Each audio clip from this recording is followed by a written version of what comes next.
My name's Tasha Buchanan.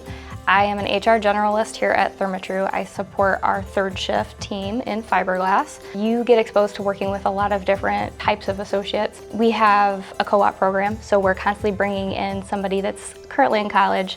They're learning, they have fresh ideas. At the same time, you're working with somebody who's experienced, they've been doing this, they get to be your mentor in a sense.